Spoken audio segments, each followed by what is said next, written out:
All right, Clay. So first things first, I'm glad after watching this episode that there's absolutely no sexual tension between the two of us. That would make our jobs very difficult as podcasters. So let's get to talking about One Night in Sickbay. Excuse me. Start talking Focuses on the adventures of Cock Bakula. What are you saying? How hard is it to have these conversations, Wes? Pretty hard. It's somewhere in between impossible and extremely and rock hard. 15 viewers. That lost the YouTube ad. I sacrificed the ad revenue of the couple pennies that we get for that little bit. We're gonna need you to verify your age before you watch this video. I keep calling it, it's not One Night, which sounds more Shakespearean than that. It's actually just a night in Sickbay. But I think One Night is actually a little bit more poetic and speaks to one night of love, I suppose, that's been gone. Like the song, One Night in Bangkok. That's true. Also sexually appropriate for this. Yeah. You ever hear that song? That's actually the guy that sang that song. I don't know if that song was big, at least in the UK, I think. But Murray Head, brother of Anthony Stewart Head, who played Giles on Buffy the Vampire Slayer, and also the original Judas and the original concept album version of Jesus Christ Superstar. So it all comes together. Yeah, there's only a limited number of supremely creative people in this world, and occasionally they work on the same things. We'll take a break. We'll play a clip from the episode, and then we'll come back and we'll break down A Night in Sickbay. Have you heard from your friends on the surface? Not yet. I guess they haven't finished compiling their list of punishments. They're not interested in punishing you. They only want an appropriate apology. I'm sorry. For what? Just practicing. All right, so the episode is called A Night in Sickbay. It is the 5th episode of the 2nd season. It aired on October 16th, 2002. Written by Rick Berman and Brannon Braga. Directed by David Straighten. In universe date, it's unknown, but it's one night in 2152. In this episode, Archer spends a night in sickbay with Dr. Phlox after Porthos picks up a deadly virus on an alien planet. Calls back the Cretaceans, which are from an episode that I can't quite remember, but we've seen them before, and that they are referencing some event that happened in the very past. The other thing, I don't get to do this very often, but I get to sort of pat myself on the back. I've never seen this episode before, as we talked about. I haven't watched much Enterprise past the first season.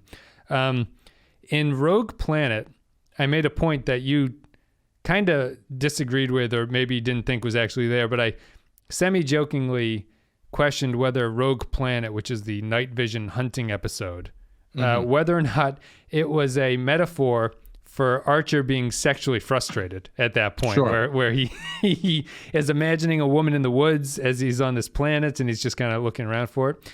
I guess it's been brewing in the writing team's head that that's actually something that's going on here, where Archer is sexually frustrated. And doesn't Beyond open with commentary similar to this, where Kirk's voiceover at the start of Star Trek Beyond is talking about how they've all been, I don't know if he says they're specifically sexually frustrated, but he mentions dating on the ship, right? And stuff like that. And that, like being out in deep space for so long has caused repercussions for it. Well, yeah, they show the crew actively dating or engaging with each other. Yeah, right. I forget the context of it, if they're frustrated. Yeah, I think it's just a general malaise of being out in space for so long.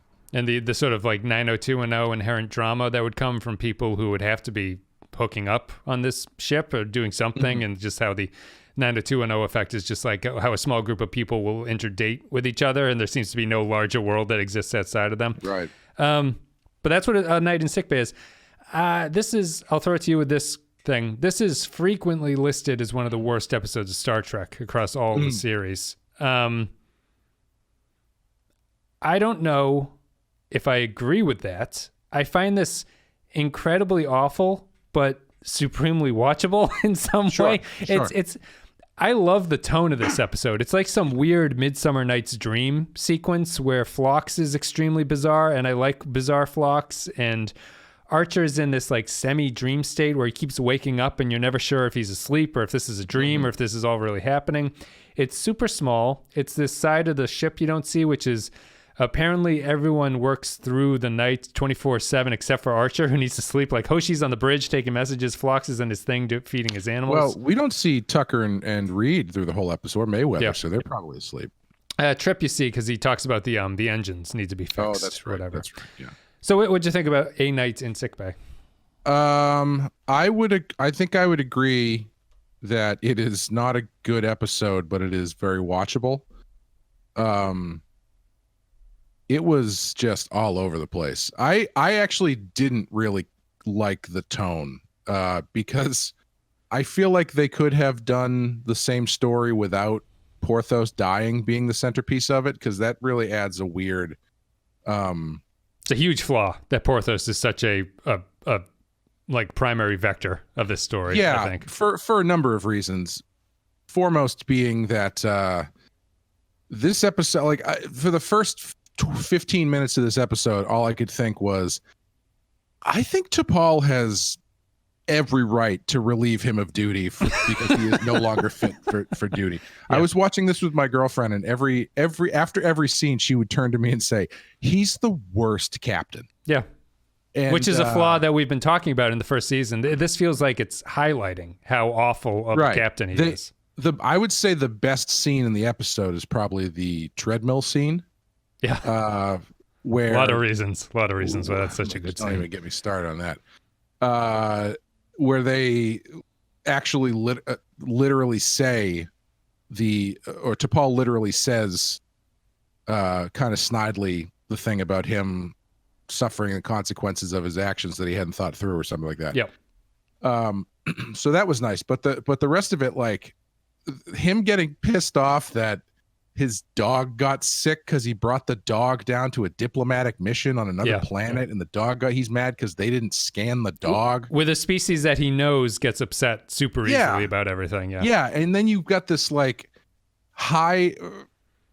I don't want to call it high drama because I think it's cheap that they put the dog in mortal danger because that's going to work every time.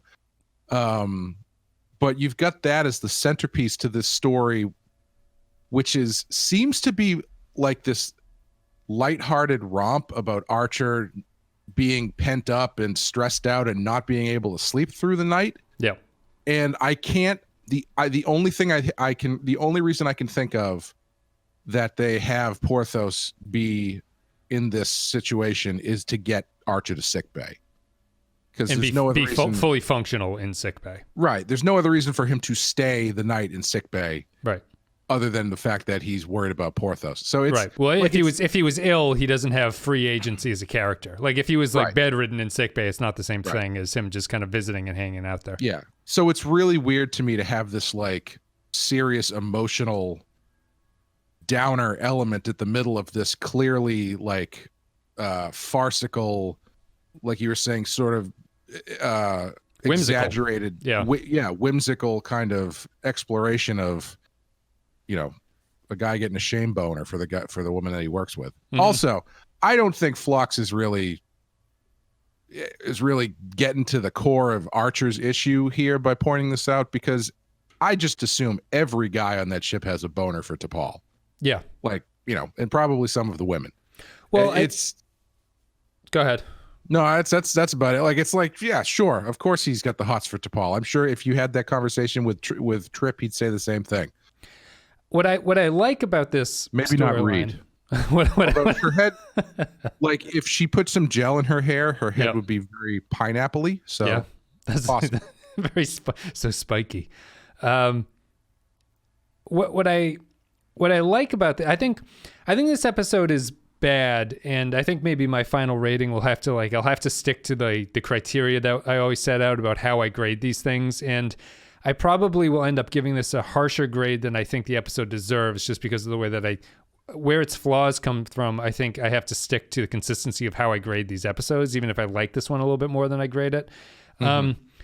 The problem with this one is that, as you're saying, I think it's all over the place. It's not really sure what the main issue is, and so because of that, it has this very whimsical attitude over something that's semi-serious in some ways. Like it's not the goofy, lighthearted adventure, because I would say that the one thing that's interesting about it is that Archer Archer is not in love with T'Pol, which is the way that you would Right. expect this. Like he kind of just needs to get his rocks off. He's like he's sexually frustrated, and this Vulcan with enormous breasts is constantly in his face talking to him about stuff, and he can't think about anything else. And I like they don't really have the balls as a show to come out and say that that's what this is about. They kind of tiptoe around that a little bit. And I couldn't believe they resorted to the I'll do my breast. Do my joke. breast. You know, like, come on, it wasn't even like warranted. It's not it's not like she was wearing anything skimpier. It was just like, we didn't do that gag yet. Let's throw that in there. Give me your lips. Lisp. List. Yeah. And I kind of appreciate the honesty of like people like, well, they're out in space. They don't have a holodeck at this point, so they can't go masturbate in their holodeck, which we know is what everyone else is doing when this technology emerges. So what are they doing in this case? And I like that they don't explicitly make this about Archer has secretly been pining for T'Pol. Really, I don't get that read anyway. That doesn't seem to be what's happening. And because of that, they try to disguise the sexuality of it, like the raw sexuality, with this sort of whimsical, goofy plot on top of it. And I just don't know if that pairing really works. And, you know, the other downside of this is that T'Pol is just some like a cutout, like a magazine cutout that the guys all just kind of pin up and look at her like that. And that's the other issue with it, I suppose. But I don't know if this is an episode that demands T'Pol have agency, because it's not a relationship really. It's just about his frustration. So I'm fine with her not being that, but she's never really excelled beyond that in any other episodes that they focused on. You know what's kind of ironic to me about this episode is they go out of their way to objectify her more in a single episode than they have up to this point. But I didn't find what they were doing like sexy. You know, like in the other ones, they've got the thing where, you know, she falls boobs first into Archer's face and they're like, oh, and they've got these other moments where they like point it out and where they like really are bringing attention to certain aspects of her character, so to speak. Her defining characteristics. Yeah. Yeah. And in this one, it was like they were doing that, but they were also they were restraining themselves from actually drawing attention to it, because like you've got this opening scene on the sexy shower rub down room. Two girls, one cup of sunscreen. That's exactly what I'm but they I think what you're gonna say, they play it off by Archer's more interested in his dog than the two women. Yeah, he's more interested in the dog. And then even the other scene, I couldn't believe that they did half naked T'Pol and T'Pol running on a treadmill in the same episode. But even there, they don't even like focus on that. Yeah. You know, if they were really trying to play up this idea that Archer had the hots for T'Pol, you would think that the camera would be objectifying her more as she's, you know, running. But they didn't really do that. And I'm glad that they didn't, but it's also really ironic to me because the one episode where this is the point of the story they're telling, they don't really do it. Yeah. Yeah. No, it's not a lot of... There's no scenes of Archer just trying to, you know, fill out some paperwork or something, and he keeps like his head keeps flashing to like a camera panning up her body or something, and he's just like he can't focus on anything. And I think that's the problem, is that as a Star Trek show, they're scared to do that. Like I don't know if it would have worked, because we've always said that Star Trek is unsexy, but I feel like this is the kind of... I think this episode kind of needs to be unsexy, and I think that they accomplish that in some ways. At the same time, it does need to objectify T'Pol that way. So I'm not sure, but like I think it's weird because you run the risk of it turning into like Porky's in space, you know? Yes. And that probably wouldn't come off very well. And like what they're if they did go out of their way to like objectify her as much as they kind of are implying they want to, I think it would come off way, way, way worse. I don't think it's great regardless, but it's a weird choice where it's like, they're trying to do this sort of like kind of edgy, sexy thing, but they're also really completely balking at it. So I think it becomes no longer objectification if they treat it the same, but they're more honest with Archer's motivations about things. I think that becomes less. There's almost like if they're honest about it, if it's not just the kind of like the decontamination scene from the Broken Bow pilot, which is just like, why is this so sexy? There's no reason for this to be sexy. Right. But if they're more honest about this is why we're playing it as sexy, or hopefully trying to attempt to play it as sexy, at least if you're honest about Archer's motivations, it feels, you could say it's immoral or something, but I don't think he's not being sleazy about it. No. You know, and there's more of a, if he is awakened to the fact that he has these sexual feelings towards her, it makes sense that he looks at her like that. And you don't think that it's nearly as objectionable as they have done in the past with T'Pol, where it's unnecessary. Yeah, that's kind of what I mean, where it's like, this is the point of the story they're telling, but they're not going out of their way to show it. Right. Because I think you could argue that if you were going to show it, that now would be the time to do it. But but they don't, and it's just tonally, I find it really inconsistent and all over the place, and ultimately, I mean, I think this is a great Phlox episode. I thought he was fantastic. He's very good. I like Weird Phlox. I think that he's excellent. One bit of trivia I was reading, they have a line here about how he's trained in like 6 vertebrate degrees or veterinarian degrees. I guess there was writer room discussion about they wanted to have some kind of reveal, if not in this episode, that Phlox was on Denobula, or whatever his planet is called, is just a veterinarian, and he sort of tricked them into thinking that he's a doctor, but he's just like an animal specialist, which makes sense with all the animals that he has in his sick bay. And at a certain point, you wonder, well, isn't a human an animal to him, really? Exactly, like, what's the difference?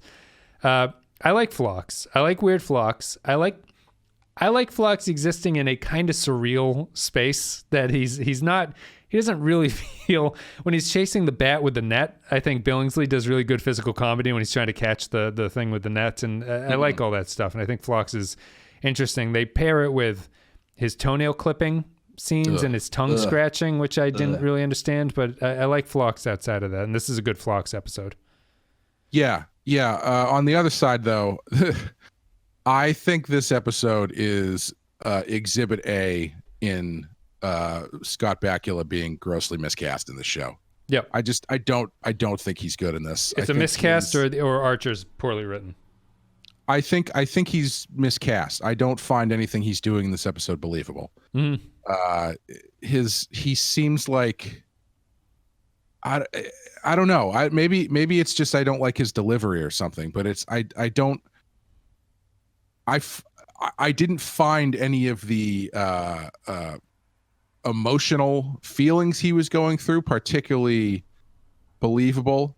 It all just came off as like Archer angry, which is just sort of like the regular Archer, a little bit louder, and like his brows a little furrowed.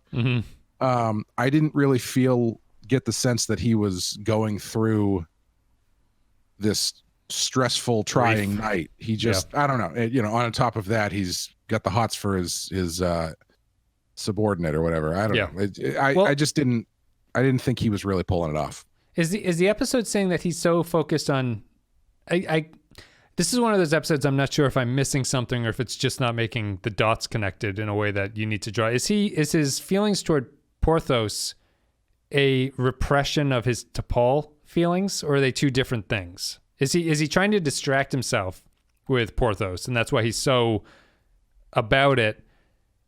Or is it just that he really likes Porthos, and as a result of the situation with the dog, he's yelling at T'Pol, which is causing Phlox to diagnose that as sexual frustration? Yeah, I don't think that the Porthos thing is like a stand-in for his feelings. I think it's just like it's just like 4 different kinds of stress kind of all hitting at the same time, where he's stressed about the relationship with the Cretaceans, they call it Cretaceans, yeah. Cretaceans. He's stressed about that, and then his dog gets sick, which then makes him more mad at them. And that's the dog is like his oldest friend or whatever. Sorry, we sent them the DNA sequence. Why didn't they look at it? Yeah, he does more for Porthos in this one episode that he's ever done for Trip in any other episode. Yeah, so that's obviously really stressful, and I think it's just like it's a snowball of stress all kind of coming to a head. And which is why I find it so tonally weird, because it just seems so farcical. Yes. That I don't really believe the stress aspect of it to the degree that it feels like they want you to. But obviously it's meant to be a silly episode. Yeah. I don't believe it's fascinating because for me, and I was wondering if this was just a personal thing, my view of pets and dogs seems to be becoming kind of a minority view towards them, which is that I feel it's generally becoming acceptable in the culture to think of pets and dogs as humans that are just differently shaped. Like you're supposed to treat them like they're a human. And I think there's like a sizable portion of the population that if you came across a dog and a random person, or your dog and a random person hanging off the cliff, a sizable majority would grab their dog as opposed to rescuing the person, in that situation. And I get kind of annoyed at this episode. What's that? Who's the person? Is it like just a random person? So you have no information. They could be a skinhead. You don't know anything about them, but that's the risk of trying to rescue them. Well, I mean, I know my dog. Exactly. He's a Nazi, so it's no. The thing that I have trouble with is that Archer's response to his dog kind of annoys me in this, and I don't think you're supposed to feel that way. I think you're supposed to feel that what Porthos is going through is like extremely traumatic for Archer. You're such a monster. But even at least the episode I think agrees, because Phlox has a line where he goes like, "Yeah, I'll take care of your subservient quadruped or something," and it's like, okay, at least Phlox recognizes that Archer is overreacting to his dog getting sick, and that's what makes me think that. Well, but he's doing that. He's doing that from a culture that doesn't understand the concept of having a pet. Right, which I find analogous to myself in some, or like treating the pet that way. Sure. I can understand, like, like I just remember growing up when when dogs got hit by a car, it's like, all right, we got another dog, and now it feels like people have funerals and they invite you to the dog's funeral and stuff. And I feel like Phlox represents that older view of pets because he keeps animals. He knows what it's like to have a pet, but he doesn't consider these things pets. He considers them animals that he looks after or something. There's a difference there. I just think that Archer's if Archer's not using Porthos as a repression device for T'Pol, I find that I would find him using Porthos as a stand-in for his sexual frustration more understandable than that if he just is like, my poor dog that I have caused all this misery to happen to because I took him on this away mission for no good reason in the first place, Yeah. But I don't think that's there. I don't think he's using Porthos as a stand-in for anything, unfortunately. No, I think it's just it's a long-standing companionship role that is now in danger of dying for stupid reasons. Right. He is, and also it's not like you can just get another dog when you're in space. So yeah, just replicate that son of a bitch. No, I know he's gonna have trouble picking up another dog, and he seems to be a beagle guy, but. I am legit disappointed that he doesn't actually have chameleon powers, though. When Phlox made that joke, I was really hoping they were going to circle back to that and have it be that he actually does have disappearing chameleon powers. It's how we need to cut the budget, gentlemen. How are we going to do that? Make the dog invisible. We'll lose the dog money. It's killing us. And besides that, the Porthos in the thing of water is disturbing. Is really weird and strange as they're like drilling into his head. That whole scene, I was like, maybe don't get into like a psychology discussion about your own sexual repression while Phlox is doing experimental brain surgery on your best friend. Like, wait a minute, let him do his focus and do his thing, and then you can talk about whether or not you want to kiss T'Pol later, man. Yeah. Choose a lane. Do you find any problem with the Archer Porthos thing outside of it just being kind of odd, or do you like? I find it distracting. I guess you don't find it as distracting. I don't find his reaction distracting to it. Okay. Distracting. I think it's just. Do you think it makes Archer look like a moron? I guess is my. I think it makes Archer look like an idiot because. I don't think his reaction to his dog possibly dying makes him look like an idiot. Mm-hmm. I think his reaction to who to blame for it makes him look like an idiot. I think the fact I think it's interfering with his ability to do his job, which I think makes him look idiotic. Like he doesn't have the mental fortitude to put his dog thing to the side and be like, how do I fix this thing with the Cretaceans, which is the primary point that he's out there for. You know what I mean? Yeah. I think I think his treatment, like, let's say it wasn't a dog, let's say it was his kid, and he brought his kid down against better judgment to this planet that they didn't know whether or not he could possibly, he could catch something. And then the kid catches something, and then he's pissed off about the kid catching something because they didn't accurately scan the kid. And it's like, well, you're a fucking starship captain. Don't bring your kid down to this planet that you're trying to, mend relationships with. It's not their fault. Even if it is their fault, it's not their fault. It's your fault. I would agree, and I would say that I think that's actually be pissed. You could still be pissed that your kid's dying, right? But I think you can. I think what's missing in this situation is he's pissed about Porthos dying, and he is pissed at the Cretaceans for not doing the scan correctly or whatever. But nobody really takes him aside. Maybe T'Pol does in the running scene. I don't know, but nobody really takes him aside and is like, you shouldn't have brought the dogs down. Yeah, I think they hint at it. They hinted like, why did you do this in the first place? Which is a good question. But if this was Archer's kid, right? I think that is somewhat interesting to me, where it's like, if Archer's kid is dying and he also has to try to focus on this mission, I understand conflict there. Like, at that point, it's Archer's like, who cares about the Cretaceans? Like, I know this is our mission to be out here, but like, fuck these people, basically. And at that point, they would really shoot themselves in the foot if they kept everything else the same, because if Archer's looking over his dying kid in a hospital bed and he's like, man, I need to fuck something. Like, at that point, it becomes extremely weird. They can do the fuck something storyline because Porthos is just a dog, They can have Archer be distracted by something else because it is not a human who's ill at this point. It's still just a strange choice to having that clearly life and death stressful situation at the core of this romp about being alone and being a little space horny too long. Yeah, it's just a weird choice. I'd agree that, which is it's such a strange tonal thing that it makes me think that they're trying to link them somehow to each other, but I don't really. It's either not effectively done or it's not the point at all. It's just it's two very strange plots to stick together. Well, I think that's the biggest problem, is that I don't know what the point of this episode is. I don't know like what they're trying to say aside from, oh, he's horny for T'Pol. Yeah. And that he, and that his, well, I mean, clearly they're trying to address his abject or complete negativity towards the Cretaceans and his reluctance to follow their customs or whatever. Their customs are very silly. Honestly, that sequence felt like something out of Lower Decks. It did. He's sweating like a fucking pig as he's chainsawing a tree down. But like, if that's the point of the episode, it's like you have to be able to learn when to say I'm sorry and admit that you are wrong. Mm-hmm. Okay, sure, but that's not what the thrust of the story.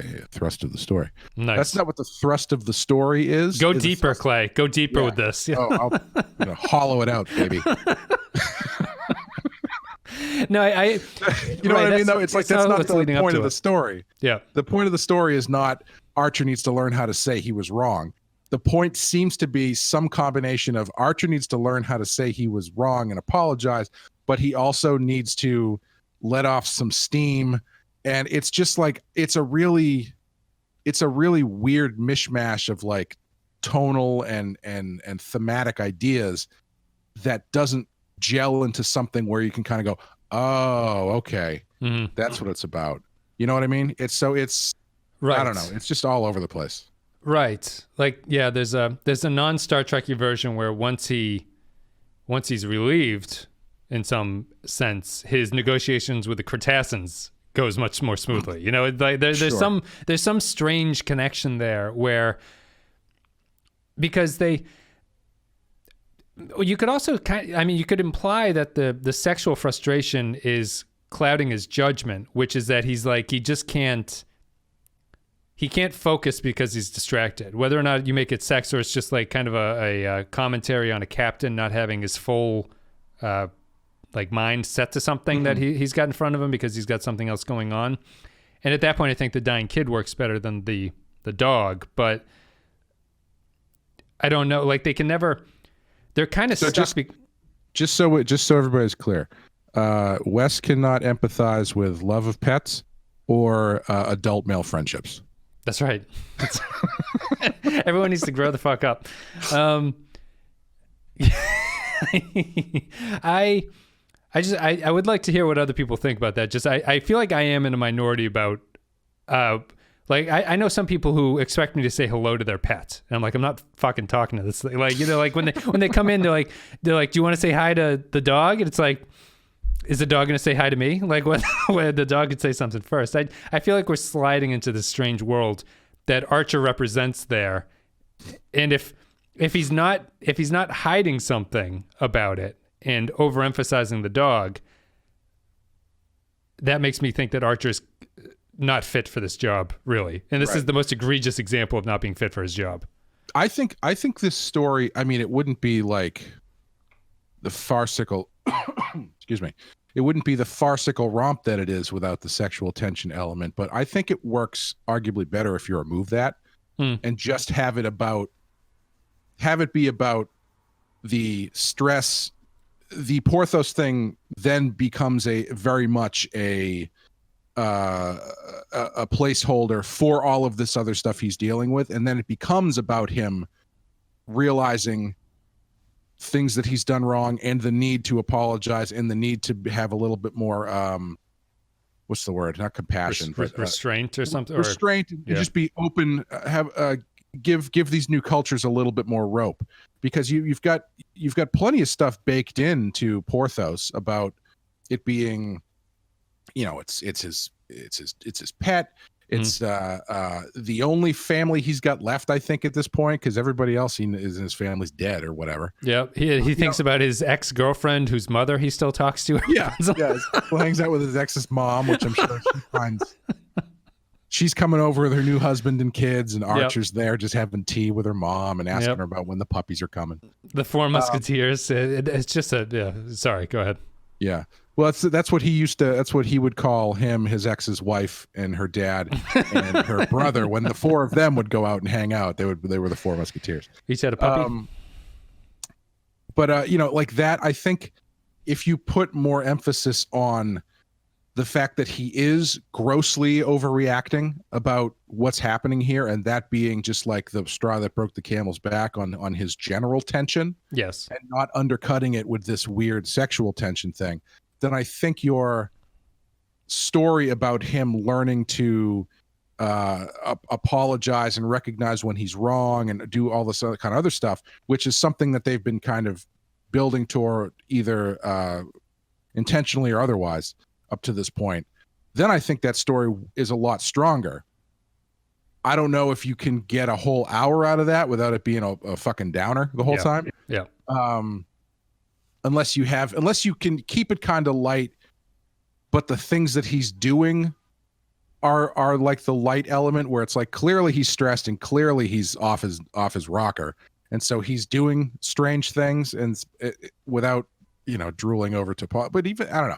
But I think that story is stronger, but it's not as fun to watch. Yes. Yeah. And I don't know if they get 40 minutes out of it. Yeah, I feel that way about the other sex storyline too. I feel there is a way to do this sex storyline. He threatens to blow them up. The contestants? I mean, not directly, but he says something to the effect of, when Hoshi's telling him that Porthos peed on their ancient tree, he's like, well, Porthos better come through, or I'm gonna be the one pissing on their tree with lasers and shit. You know, it's very strange. Yeah.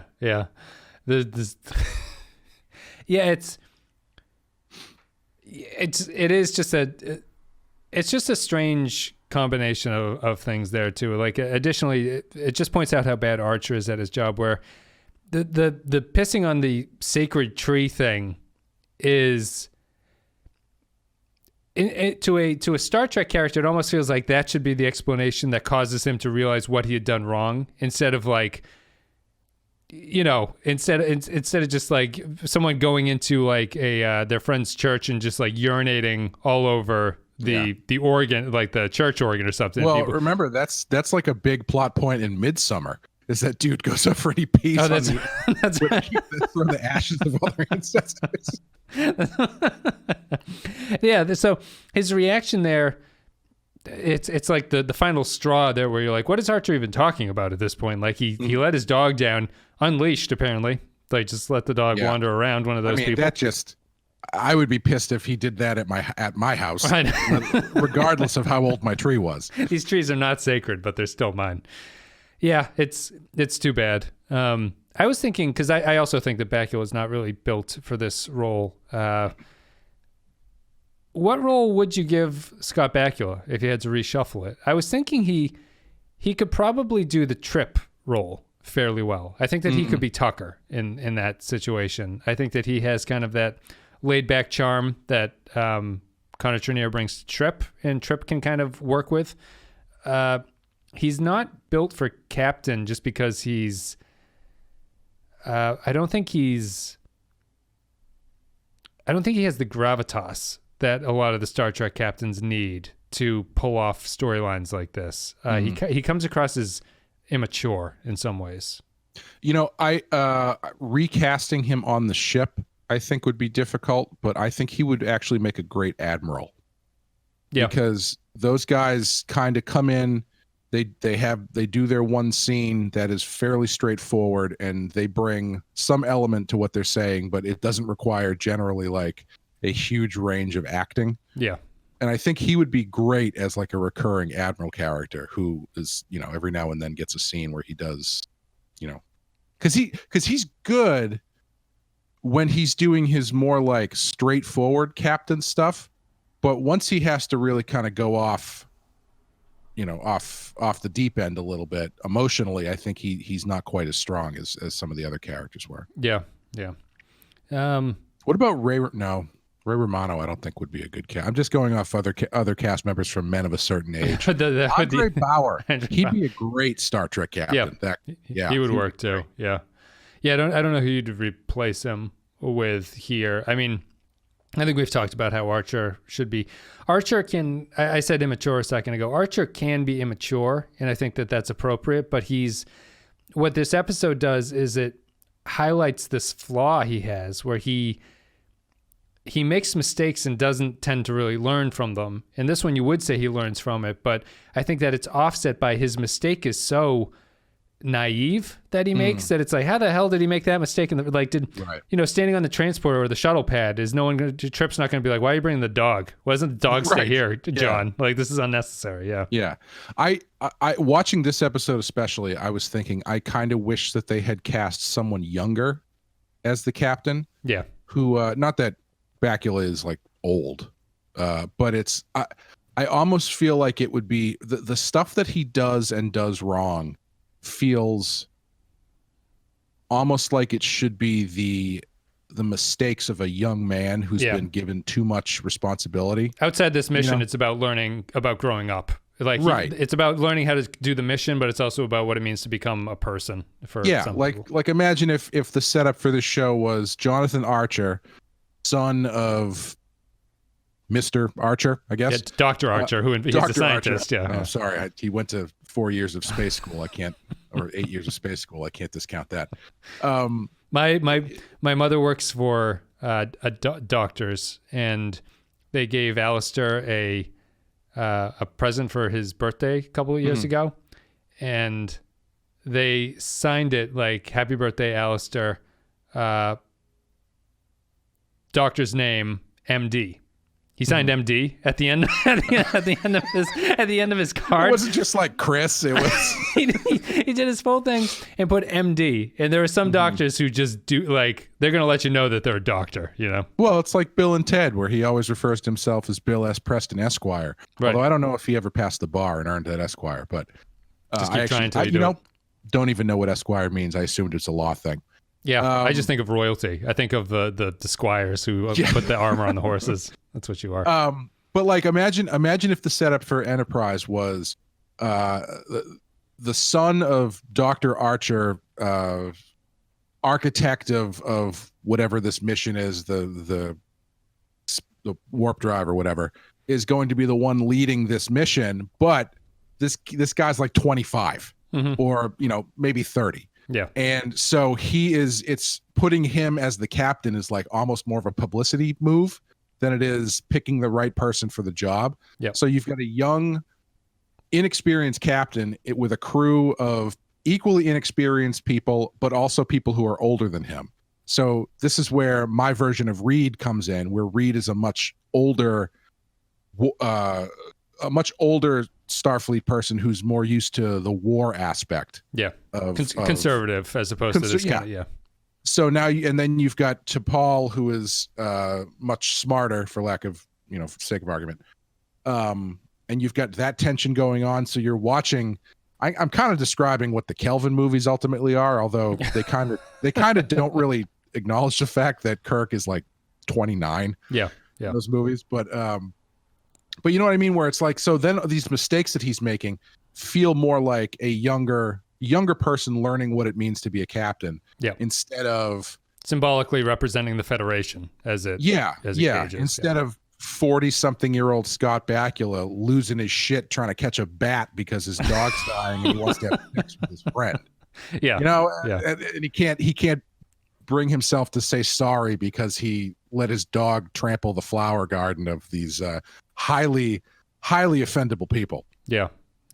Tyson, I think it makes the younger version of this story, younger version of the captain, the sex aspect also seems stranger. Where here it's kind of funny because it's Archer who's older and you'd presume experienced in some way, but also dealing with T'Pol, who in the Ryza episode acknowledges that the humans need to have sex to calm down. So she, like, T'Pol's the character that you could have this frank conversation with, and she would not be upset by it. But Archer, like, they don't even take the drama of Archer feeling weird talking about this with T'Pol.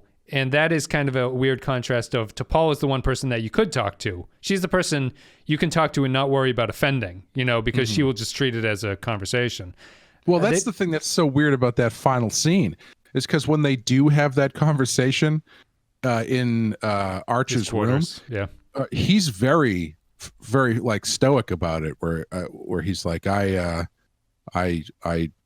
don't even remember what he says, but he's very stoic about it. And then they cut to Paul, and she's like, "Well, I guess it's good that we can't do anything about this, isn't it, Captain?" And he's like, "Yep.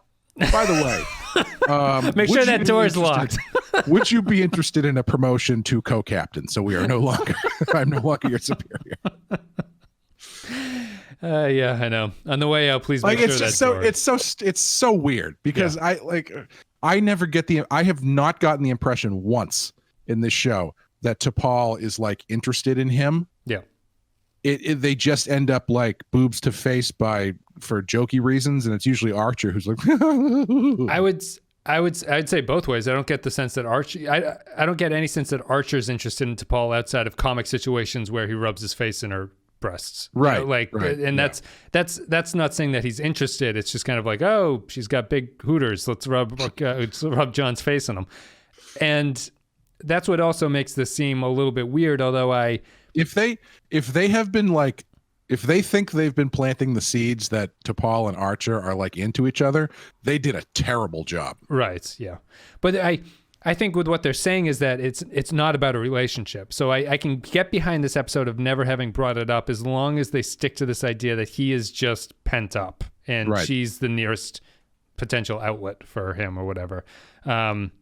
He's obviously not into Asian chicks because he doesn't split his time between Hoshi and T'Pol. I was going to say, the one thing we know is that Hoshi is DTF. So, and she's obviously trying to impress him. She's been working 48 hours straight, sending messages, coming into the sickbay at 2:00 in the morning, cares about his dog. Right. It's all there. It's just, that's one of those things too, where it's like, so everybody has been on this ship for an equal amount of time.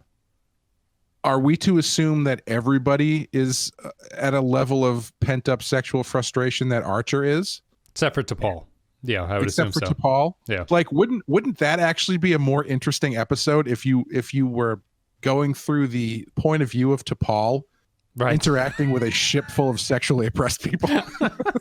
Like, and the stuff that, since you're going through her point of view, you can heighten the ridiculousness of what they're doing, like the normal day-to-day things they're doing, because what she's seeing is the external presentation of this stress, where Hoshi and Trip are working in the Jeffries tube like for 5 hours, and they're all sweaty and stuff, and they're like, and they, it's. I think that it's a would be POV more of her in interesting. the dining hall, and she's just looking around, and every male crew member is just looking at the camera as she like pans around and stuff like that. Exactly. Like, you're looking around, and like everyone's like shooting their looks, and you're doing that thing where clearly their eyes go down. Yeah.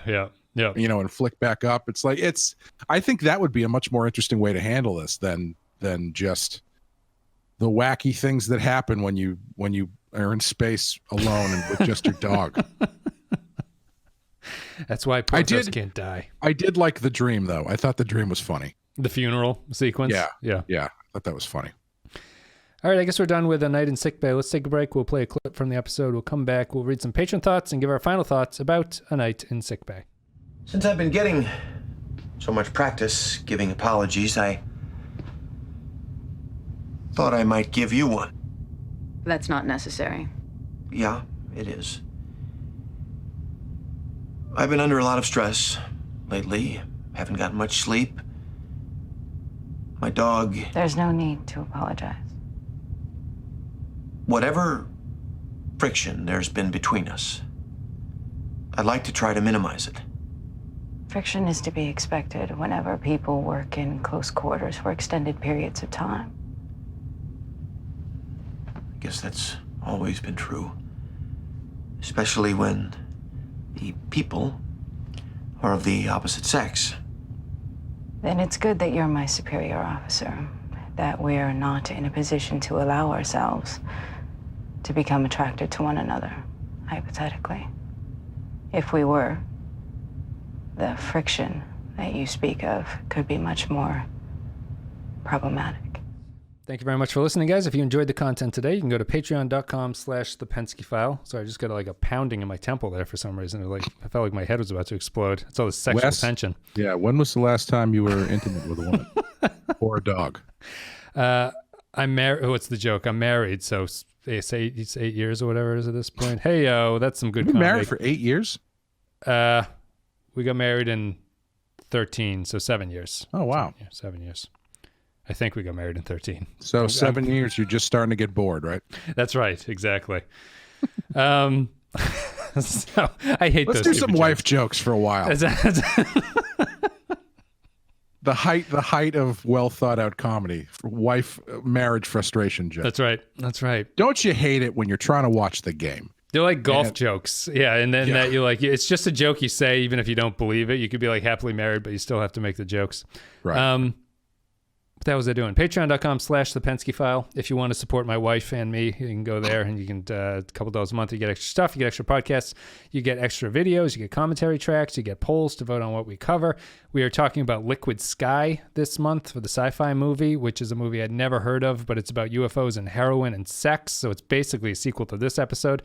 Sweet. I guess that's it. What did we talk about last month? Moon we talked about. So you can check out all that stuff on patreon.com/thepensky-file.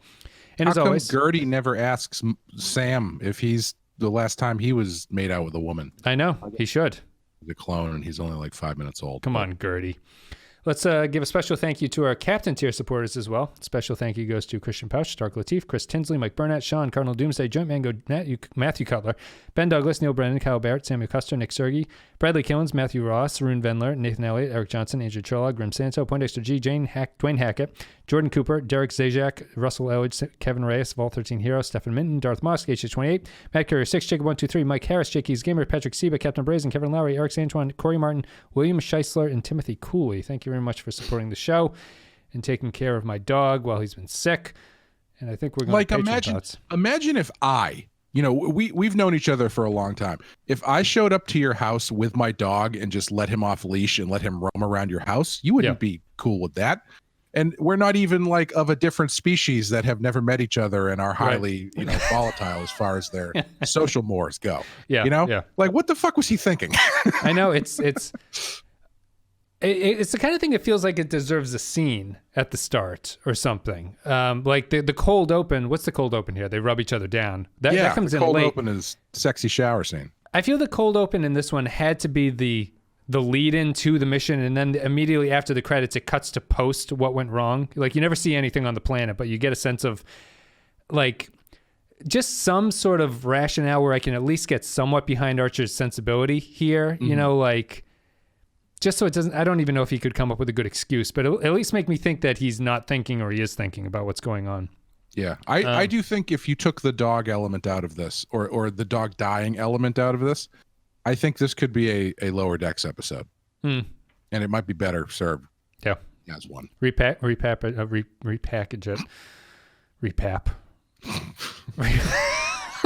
Pap smear. All right. Let's go with, what are we looking at? Patron comments on A Night in Sickbay. Is this the first one? Yes, it is. Thomas Darnell says, first off, what is an autoimmune system? If there ever was an episode that captured perfectly our captain was a symbolic choice based on nepotism and legacy and not at all on ability or temperament, it's this mess. Some of these writers definitely had a barely competent boss along the way, and I sympathize. And now we know why Picard's fish never got to go on away missions. In an episode that really went for sexy T'Pol, it was kind of funny to see Phlox take her up. You seem tense. When's the last time you got laid? Response to his tantrums. But making me think about Ryza again seals a 1 rating from me. Let me get rid of this paper. Matt Ross says, One Night in Sickbay can make a grown man crazy between the toenail clipping and the tongue scraping. Serious evidence why not to take your subservient quadruped on a deep space mission. Archer's arrogance is not really diminished, yet T'Pol's I can't keep up with you is best transformed to pardon my French, Archer, but you are an asshole. It is nice to know that the Enterprise has a chainsaw. Totally skippable. Yeah, that was weird. The chainsaw? Yeah, I guess why not, but I felt embarrassed for Scott Bakula, the actor, in that sequence. Like, I gotta give him credit. He was going for it. Like he was all in on that chainsawing, weird dancing around sequence. Yeah, the oral history about him. Everyone loves him. They say he's a really great guy and a total pro. That's all anyone ever says about him. So he's like, he always showed up. He knew the lines. He just got the day's work done, and he was like a really nice guy about everything. Not surprising. Point Extra G says, since the many faults of this much maligned episode have no doubt been covered by other patrons, I will try to list positives. The dream sequence with Minister Phlox presiding over the funeral amongst the graves of the other fallen good boys starts off wonderfully absurd. I really like Phlox talking about his extended family and what they all mean to him. To Paul's comment, I can't keep up with you, is perfectly written Vulcan passive aggressiveness. Okay, that's all. The episode really is terrible. Yeah, Phlox's story is strange to me. It feels like it deserves a better episode, that sequence where he talks about his wife and husbands and stuff like that. Not going to say it's unrelated, but I just feel like that belongs in a better Phlox episode or something. I don't know. It made me like Phlox. It's a good sequence for him. No, he definitely comes out the best of this. I think it's definitely a good episode for him. A Latte Librarian says, A Night in Sickbay, I'd like to issue a formal protest against this weird Archer and T'Pol romance. Who do I write a letter to? As a dog lover, I like seeing Porthos on screen, but this episode was so boring I had to stop it and come back later. The most interesting part was learning more about Phlox's medical ethics in regard to killing the chameleon to save Porthos. 2 ritual chainsaws out of 5. It's true. There's a hierarchy in his mind because he's a veterinarian. Kyle Barrett says, 42 minutes of Archer being an absolute tosspot, letting his pride get the better of him to such a hyperbolic degree that he feels like a satire of his regular character. The only way he could be more insufferable is if he started whining on a podcast about not getting enough information on company policy and regulation details in the film Moon. Turning Porthos into Damien Hirst exhibit is probably what Archer deserves after cruelly keeping a dog locked up in a tiny starship and feeding the poor thing nothing but cheese. The romance is terrible. I wish Phlox had just wanked Archer off to get rid of his sexual frustration rather than have that awful dream sequence. Even some fun Phlox moments can't save this failed comedy from being the first 1 out of 5 of the show. You know, that's another thing. I think part of what I don't think Bakula gets across is I feel like Bakula should be acknowledging how ridiculous this all is. Like, with his facial features in some way, but since he's like locked into that, like, Will Ferrell doing George Bush peaked eyebrow facial expression, he doesn't ever get like wild-eyed or anything, or like, I can't believe what the hell is going on, I'm just trying to sleep. And he doesn't quite get out of it the manicness, I think, that is necessary. Yeah, I mean, I'm always surprised by episodes like this, not just this Enterprise episode, but I feel that this one didn't really build. It kind of did in how whimsical and surreal everything feels, but there's a certain mindset you get into when your sleep is interrupted constantly. Like, people who have newborns know it, or if you're just like, if something weird happens during the middle of the night and you're just up every hour for some reason, there's a kind of like furious insanity that gives you, where you just become like enraged, and you're like, and he handles this just like it's a mild inconvenience, really. And I don't know if it's supposed to be the weirdness is him kind of like reacting to not getting enough sleep, but it is just one night. I would have played that up a little bit more. Like the lack of sleep is affecting him more deeply than it does here. Yeah. Right. Yeah. They keep doing that time stamp thing, and it ultimately never really feels like it amounts to anything. Yeah. And every time he wakes up, he's like, how long was I asleep? And Phlox says 40 minutes. And he's like, okay, so it's 11:30 at night or whatever. Yeah. Yarpy says, A Night in Sickbay. The title is exactly what I need after watching this episode. Benjamin Espinosa says, A Night in Sickbay. Watch one grown man act more immature than my 13-year-old, witness grotesque toenail clippings, and gaze in wonder at not one but two gratuitous decon scenes. This is as bad as I remember, but it's also kind of entertaining in a weird way. It has some funny setups, like Porthos urinating on the sacred tree. The wood scene at the end reminded me of the Lower Decks episode Temporal Edict. 2 Porthos puppets out of 5. I also think that this does, again, bring to the forefront the ridiculousness of the decontamination thing, and how it is clearly just set up to be like a titillating thing. Yeah. But since it's a network television show, they can't really go there with it, because if the point is that you're supposed to like rub this contamination gel on your body and stuff, but everybody in there's wearing clothes still. Yeah. You know, and it's not like, it doesn't look like they've gotten all of the parts. They get each other's backs 110%. The backs are taken care of, but there's never there must be a lot of sequences of like Phlox going like, there's a huge infection around your dick. Like, this is just this, you've got a mildew forest going on down there and stuff like that. But it's like, clearly it's supposed to be a full body decontamination thing, but they're all wearing like tasteful cover-ups, where it's like, come on, if modest lingerie is the best way to describe it. This would realistically be like the shower sequence in Starship Troopers, where everybody's just like, everything's open and they're just taking showers and stuff and nobody cares. No, that makes more sense. And I mean, on a technical aspect, it feels like the kind of thing it would be like airport security. You'd go in and hold your arms up, and a spray device would just like spray you 100, a full circle 360. You mean you wouldn't have to like warm up the warm your hands up stuff in your hands before you just very sensually rub it in to your coworker's back. And my wife gets angry at me. Even, we've been married for 47 years at this point, and I really can't be bothered to do a good job lotioning someone with sunscreen. And she gets pissed all the time because it's so tedious. Like, I hate it. I can't imagine doing this after every away mission. Well, I mean, she's probably used to people doing it correctly, because this is how they scrub in at the hospital she works at, right? You just get in there and they just boop, boop, boop, boop. This will get rid of all that COVID. Mm-hmm. Let's see. I guess there's one more. A Night in Sickbay. Is there one more? Yes, last one. Neil Brennan says, why are T'Pol's Vulcan undies so much skimpier than the human ones? Because it's not logical to have extra material on your underwear, I would have to assume. I feel bad for Jolene Blaylock at this point. Her performance deserves better than the show affords her, mostly because it's obsessed with her looks. A not awful idea for an episode that's executed really poorly. It never feels like one night in any way. It never feels like one night in the way that good bottle episodes manage the passage of time. Also, Scott Bakula does not convince me as a devoted dog owner. She continues to be very good at T'Pol. Like, that scene on the treadmills is great, and even that scene at the end where she's like kind of sexually innuendoing him, is very well done. Like the way that she's delivering those lines, even I was like, is she just following orders? Is she being sexy? What's the subtext here? Yeah, I thought it was really well done, and she's continues to be really great at that part. Unfortunately, they just focus on her great parts. It's true. Excellent pun. I guess we're done here. That's it. Thank you, patrons, for leaving thoughts. Thank you for supporting the show. Thank you, everyone, for listening. Our ratings for this. So I'll go first. I feel I have to definitionally give this one a 1. I don't think it's one of the worst episodes of Star Trek at all, but on my thing of a 1 being like a what's going on here kind of like this is beyond there's malfunctioning storylines to a point of what is the main storyline, what's the main take here, why is Archer acting this way? I don't really understand.